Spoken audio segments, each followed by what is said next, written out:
Hoy, en donde nos reunimos de manera especial como cuerpo de Cristo para celebrar un recordatorio que el Maestro ha dejado para su iglesia, el de celebrar la Santa Cena. Y creo que es propicio también hablar hoy de las implicancias que tiene la Cena del Señor para nuestras vidas del día de hoy. Las implicancias que puede tener la Cena del Señor en la historia de la Biblia. Viviendo en este tiempo próximos a la Semana Santa, en nuestro medio el pueblo cristiano recuerda el sacrificio que Cristo hizo por la humanidad en la cruz del Calvario. Se recuerda la entrada triunfal, se recuerda el desalojo en el templo de Jesús, por parte de Jesús a los vendedores, a los cambistas que estaban ahí. Se recuerda también la última cena con sus discípulos y todo el proceso de martirio que tuvo que pasar hasta su muerte y resurrección al tercer día. Uno de los puntos a recordar es la última cena, con sus discípulos en el aposento, en donde trata de hacer entender la validez del servicio y cuán importante era para él ese momento con ellos. Es ahí donde pronuncia la frase: haced esto todas las veces que hicieras en memoria de mí. Se entiende que estas palabras sí tenían relación con el nuevo pacto que Dios haría con la raza humana, ¿verdad?, a través de la muerte de Cristo, y que sería el significado de esta frase. Pero sin embargo se puede hacer memoria de que Jesús tiene en cuenta la historia de la liberación obrada por Dios, recordando la entrada del reino de Dios a esta tierra mediante la predicación de Juan el Bautista, la predicación de Jesús, y también enfatizando la unidad de la familia de la fe. Esta prédica, dando crédito al autor, gran parte de este mensaje está basado en el libro Política del Cuerpo, escrito por John Howard Yoder en el año 2001, en donde narra las implicancias de ser parte del cuerpo de Cristo, que es la iglesia. El texto que vamos a usar, y pido que busques San Lucas capítulo 24, los versículos 14 al 20.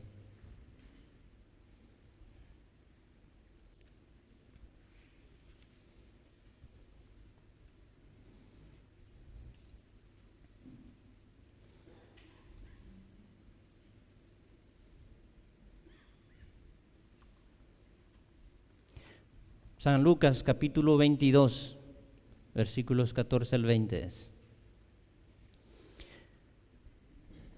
Dice: cuando era la hora, se sentó a la mesa y con él los apóstoles. Y les dijo: cuánto he deseado comer con vosotros esta Pascua antes de que padezca. Porque os digo que no la comeré más hasta que se cumpla en el reino de Dios. Y habiendo tomado la copa, dio gracias y dijo: tomad esto y repartidlo entre vosotros. Porque os digo que no beberé más del fruto de la vid hasta que el reino de Dios venga. Y tomó el pan y dio gracias y lo partió y les dio diciendo: este es mi cuerpo que por vosotros es dado, haced esto en memoria de mí. De igual manera, después de que hubo cenado, tomó la copa diciendo: esta copa es el nuevo pacto en mi sangre, que por vosotros se derrama. Es lo que estamos a punto de recordar dentro de 2 semanas, la Semana Santa, la Semana de la Pascua en nuestro medio, en donde recordamos todo este episodio, y uno de los episodios centrales es la Cena del Señor. Implicancias de la Cena del Señor. ¿Qué implica tener en cuenta?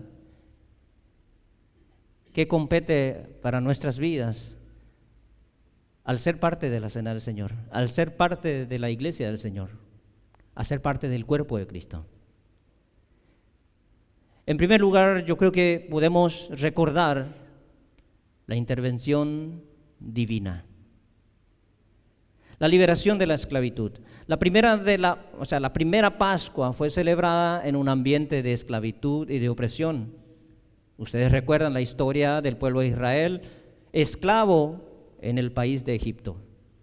Israel se encontraba cautivo en Egipto cuando Dios ordenó celebrar la primera cena de Pascua antes de la liberación del pueblo.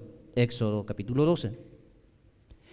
Esa cena simboliza la intervención divina a favor de su pueblo a través del juicio que Dios mandaría sobre sus enemigos. ¿Recuerdan las órdenes en el capítulo 12 de Éxodo? Las ordenanzas que Dios a través de Moisés daba al pueblo de Israel. Maten un cordero cada familia de acuerdo a la cantidad, y con la sangre de ese cordero pinten los marcos de las puertas para que el ángel de la muerte no llegue a su casa, porque era la última plaga que llegaba para soltar la mano poderosa que no quería ser doblada del faraón. Pablo se refiere al Cordero Pascual,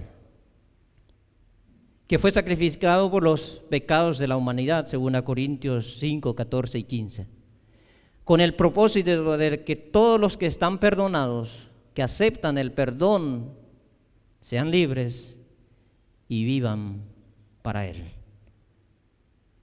Recordar la intervención de Dios, la liberación de la esclavitud. Podemos decir que Cristo es el único mediador entre Dios y el hombre pecador, para liberar al hombre del pecado. 1 Timoteo capítulo 2, versículo 5. Y a la vez es el que invita a descansar en sus fuerzas todo aquello y dejar todo aquello que es de peso para nuestras vidas. Despójense, dice, de todo aquel peso que les asedia y corran libremente la carrera de la fe. Jesús en sus palabras dice: venid a mí, todos los que están cargados y cansados, yo los haré descansar. La primera implicancia de la cena del Señor es recordar la intervención divina, es recordar la liberación de nuestra esclavitud del pecado, y es recordar la invitación del Señor a permitir de que esa libertad llegue por completo a nuestras vidas. Está dispuesto a sustentarnos toda vez que aceptemos su voluntad y su guía en nuestras vidas. Por eso Él deja la puerta abierta, por eso Él deja la invitación abierta: venid a mí, todos aquellos que están cargados, trabajados y cansados, yo les ofrezco descanso. Queridos hermanos, la primera implicancia de la cena del Señor en la historia de la Biblia es recordar la intervención divina, obrando libertad de la esclavitud. El segundo punto en donde interviene Dios es en el sustento diario. Durante la peregrinación del pueblo de Dios, del pueblo de Israel, por el desierto,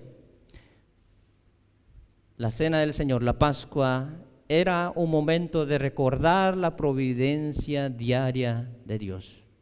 Ustedes recordarán la historia del pueblo que vagaba por el desierto, cubierto por una nube, protegido por una nube durante el día y una columna de fuego durante la noche, en donde Dios mandaba el maná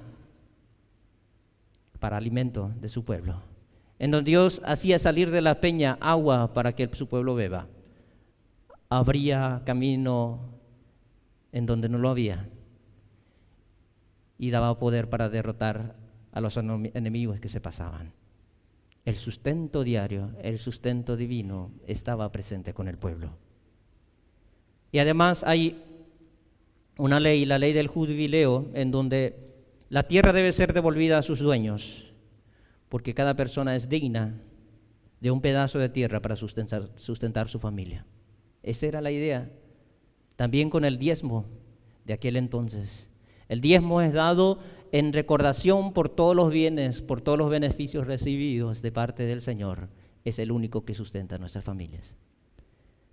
Y hermanos, podemos decir que cada familia está invitada a celebrar la Cena del Señor como un acto de acción de gracias, asumiendo que Dios es el que lo da todo. Santiago 1:17.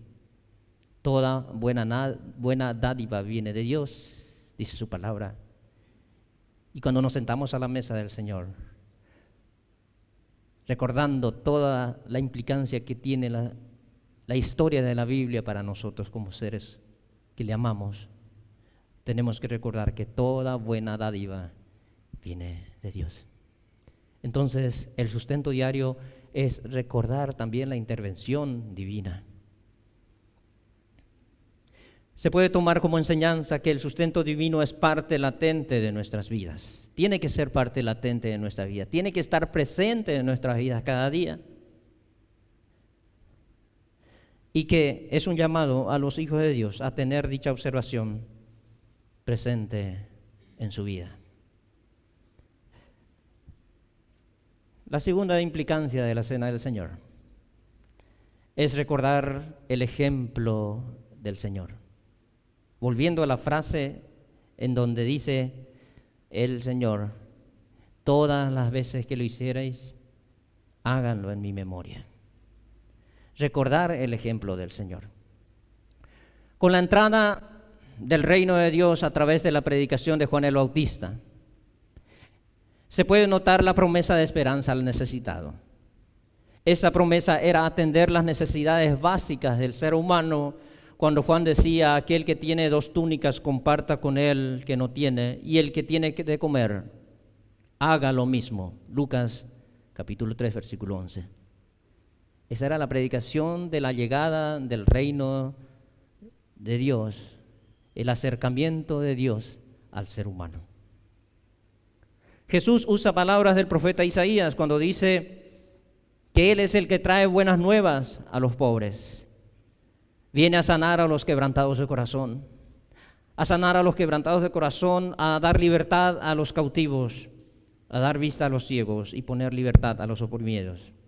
Lucas capítulo 4, versículo 18. Cuando el famoso discurso de Jesús en aquella sinagoga dice, el Espíritu de Jehová está sobre mí. Por tanto me ha ungido para dar libertad a los cautivos, sanar los corazones oprimidos, vista a los ciegos. Viene Jesús con la predicación del reino de los cielos, atendiendo las necesidades básicas del hombre. Alimento, libertad, salud.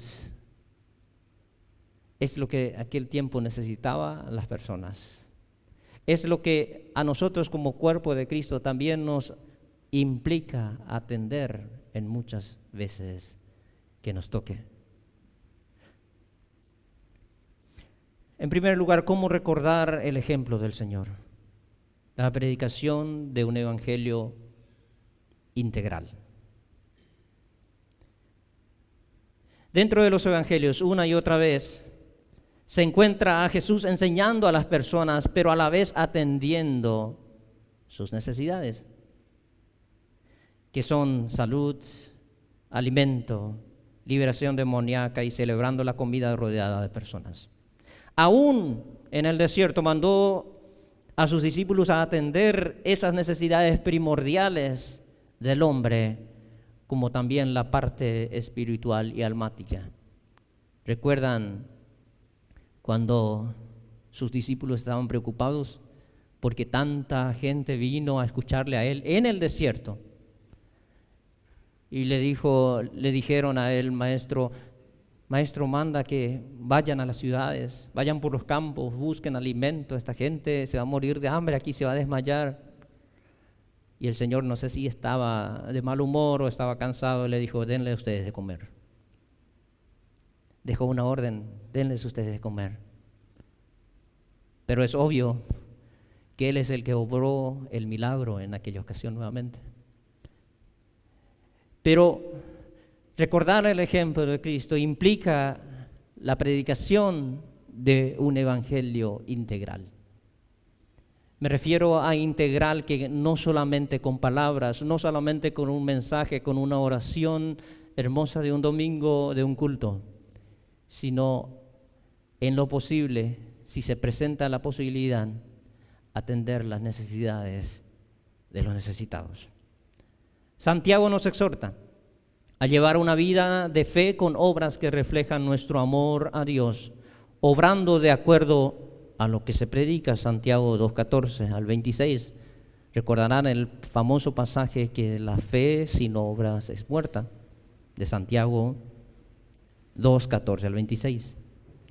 Otro escritor, Pablo, escribe de no dejar de hacer el bien mientras podamos a la familia de la fe, ayudando en lo que se puede, Gálatas 6:10.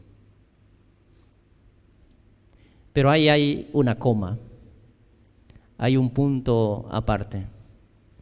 Y siempre habrá, ¿verdad? No sé si por nuestra cultura o por nuestras tradiciones, es que lastimosamente hoy en día hay avivados que prefieren arraigarse de eso y exigir una ayuda antes de buscar la forma de ser una ayuda.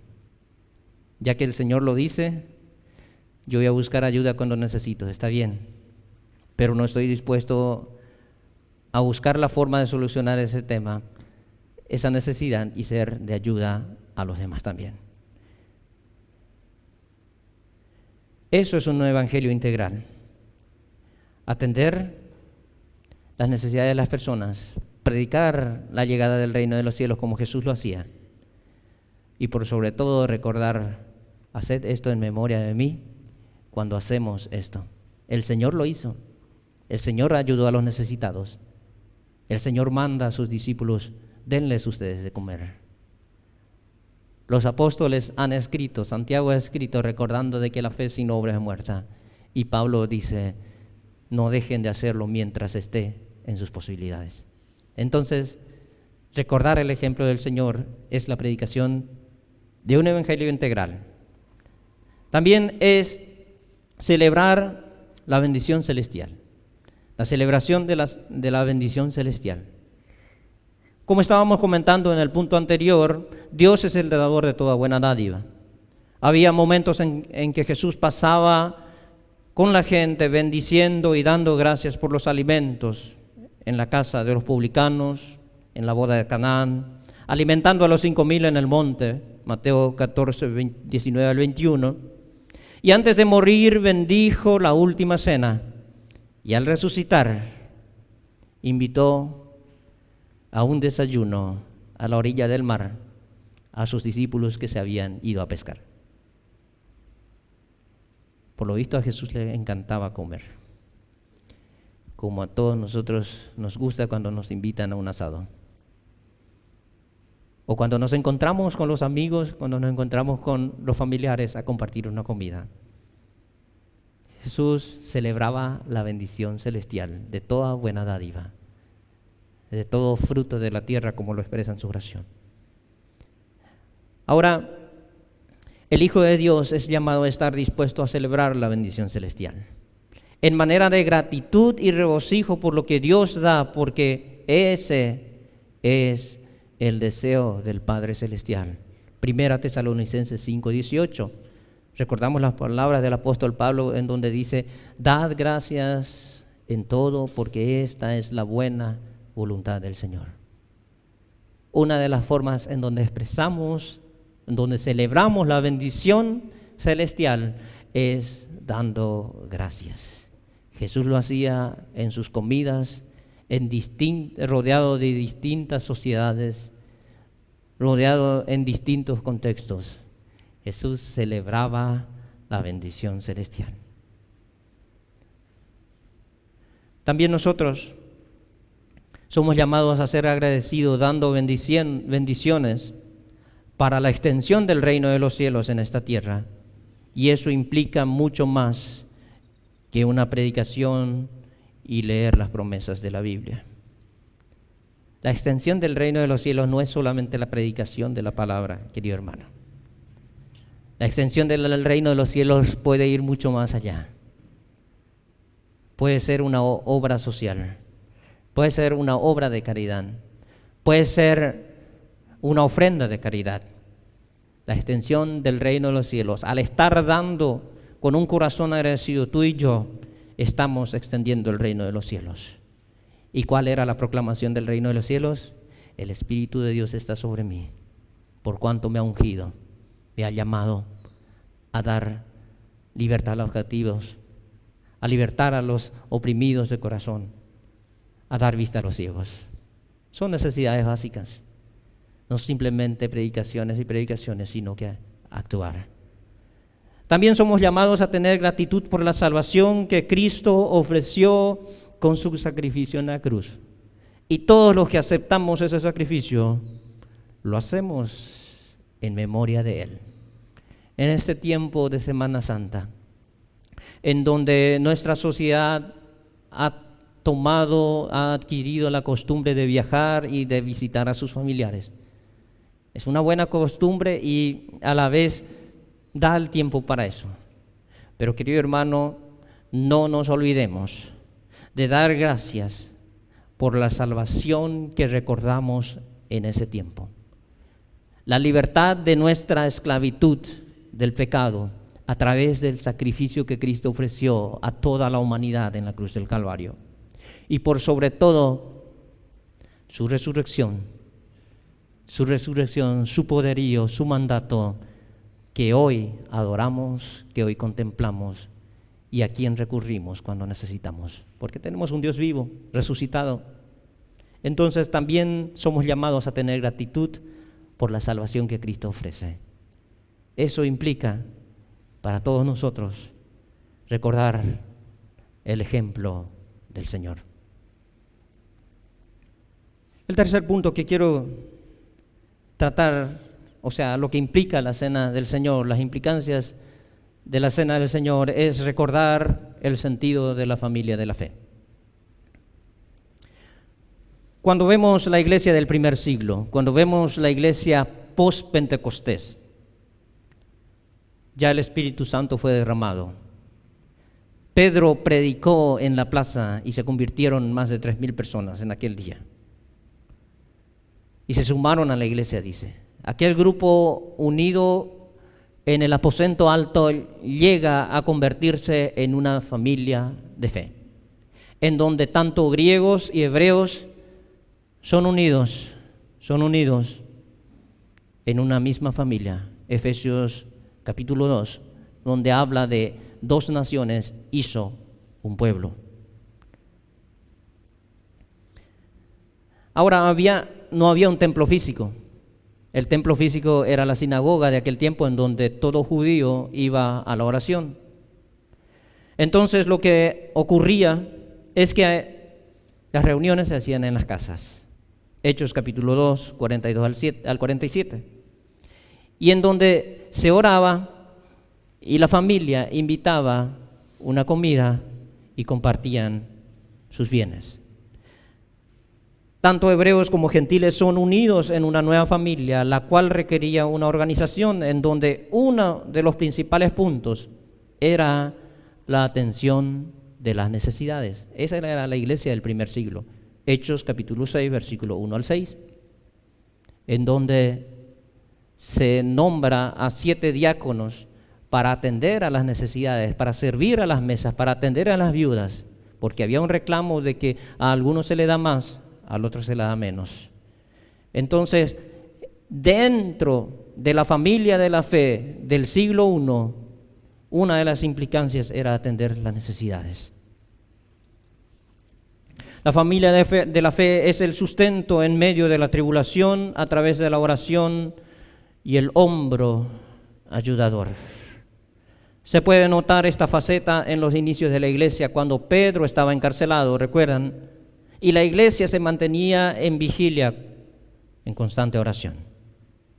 Y cuando Pablo estaba pasando por necesidades en la cárcel, la iglesia de Filipos estuvo dispuesta a mandar para sus necesidades. Filipenses 4, 10 al 20. Pero también es corregida cuando las cosas no se hacen de acuerdo a lo establecido por Dios, como ocurría en Corintios. El pasaje de la institución de la Cena del Señor. 1 Corintios capítulo 11, versículo 17 al 22. en donde hay una corrección por el abuso de la cena del Señor, en donde había una división de sociedades, de amistades, y que llevaba a dividir el cuerpo de Cristo. Entonces Pablo les vuelve a recordar lo que implica la cena del Señor.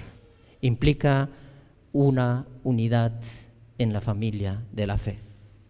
La familia de la fe es la que se va a reunir en el cielo de toda lengua y nación para estar siempre al lado del que la compró con precio muy alto, en donde toda tribulación y llanto tendrá su fin, dando gloria y celebrando el poderío del Dios viviente. Apocalipsis capítulo 7, versículo 9, capítulo 19, versículo 1 y versículo 6, en donde vemos una gran multitud con vestiduras blancas en el primer, de toda lengua y nación,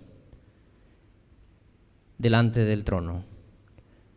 Y en el segundo pasaje vemos de toda lengua y nación delante del trono, dando gloria y honra porque Dios ha triunfado. Ese es el mensaje del Apocalipsis, el triunfo final del Señor y el triunfo final de su iglesia. Hacer las cosas en memoria del Señor es que esa familia de fe se va a reunir en el cielo y tendrá su punto culminante. Queridos hermanos, llegando a la conclusión de las implicancias que tiene la cena del Señor para nosotros, podemos decir que es hacer memoria de Cristo. O sea, hacer memoria de Cristo es recordar el obrar de Dios en la liberación de un pueblo en esclavitud y de toda la raza humana del pecado. Dios obró libertad, tanto en Israel, para Israel y para nuestras vidas. Hacer todas las cosas en memoria de Cristo nos puede ayudar a tener en cuenta la verdadera implicancia del reino de los cielos en nuestra vida. Y una de las tareas de la iglesia en la tierra es ser la representación de Dios en el entorno donde vive cada uno de sus miembros. Hacer memoria de las cosas de Cristo es sinónimo a la unidad del cuerpo de Cristo sentado alrededor de la mesa, donde hay compasión, aliento, oración, ayuda y fe. Una unidad que tendrá su punto culminante en la adoración celestial, donde toda lengua y nación estarán unidos, alabando y glorificando al Señor. Nos ponemos en pie para una oración.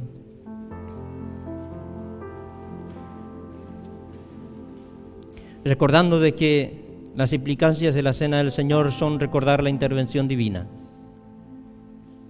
Es recordar el ejemplo que el Señor nos ha dejado con su vida aquí en la tierra. No simplemente en la cena del Señor. Desde luego el pasaje que habíamos leído sí compete a la cena del Señor, a la última cena. Pero sería muy corto, sería muy pequeño recordarle al Señor de esta manera y no recordar toda su vida. Sería, si nos aferráramos solamente al pasaje de la última cena, allá en el aposento, sería demasiado poca cosa, ¿verdad? Por eso nos implica recordar el ejemplo del Señor en su vida, atendiendo las necesidades, orando por los enfermos, dando libertad a los cautivos endemoniados y por sobre todo anunciando la llegada de un reino a todos nosotros. Y la tercera implicación es recordar el sentido de familia. Gracias a ese sacrificio que Cristo hizo en la cruz del Calvario, tú y yo hoy somos familia bajo la sangre derramada en la cruz del Calvario. De repente no seamos familia de sangre parental, pero sí somos unidos bajo el sacrificio que Cristo hizo, y lo recordaremos muy pronto en la Semana Santa. Entonces, esas implicancias puede tener para nuestras vidas, y puede haber muchas más. La cena del Señor, cuando el Señor dice, todas las veces que quisieran, hagan en memoria de mí. Señor, yo recuerdo tu libertad. Yo recuerdo tu vida, Señor. Y yo recuerdo que soy parte de una familia del Señor. Amén. Oramos. Padre del cielo, en esta mañana alabamos tu grandeza, alabamos tu poder, tu gobierno, y reconocemos que tú eres el Dios que ha obrado durante la historia de la humanidad, durante el proceso, Señor, el transcurrir. Has obrado, Señor, libertad a un pueblo oprimido. Has obrado, Señor, sustento. Has obrado, Señor, buenas dádivas. Y, Señor, nos has librado del pecado y nos sigues sosteniendo. Gracias, Señor. Señor, tú has obrado, has dado un ejemplo de vida. Y hoy, Señor, nos invita y nos recuerda de que el reino de los cielos es mucho más que una predicación dominical. La extensión del reino de los cielos es mucho más de una oración. Es, Señor, estar dispuesto a llevar tu ejemplo en nuestras vidas. Ese ejemplo de sanidad, ese ejemplo, Señor, de liberación. Ese ejemplo, Señor, de apoyo, de ayuda en las necesidades básicas del hombre. Y, Señor, reconocemos que tú también has obrado, Señor, la unidad de una familia espiritual, la cual hoy vemos reunida en distintos puntos del mundo. Pero que, Señor, esa familia espiritual tendrá su punto culminante en el cielo, en tu presencia, Señor. Gracias por eso, porque tú has preparado un lugar para tu familia reunida alrededor de la mesa en las bodas del Cordero. Y, Señor, te pedimos que haya unidad en nosotros, que tu Espíritu Santo nos una y que nosotros podamos menguar, Señor, en aquellas cosas que impiden esa unidad. Señor, ayúdanos a llevar unidad en tu cuerpo, en tu iglesia, entre tus hijos. Señor, alabamos todas tus obras, alabamos todo aquello que has hecho y lo que eres para nosotros, Señor. Y hoy, al sentarnos en la mesa, al ver al hermano, Señor, pueda tener compasión como tú tuviste compasión por mí. Pueda, Señor, estar dispuesto a orar por él, pueda estar dispuesto a ayudarle y pueda estar dispuesto a unirme con mis hermanos en lo necesario. Gracias, Señor Jesús. Oramos en tu nombre. Amén.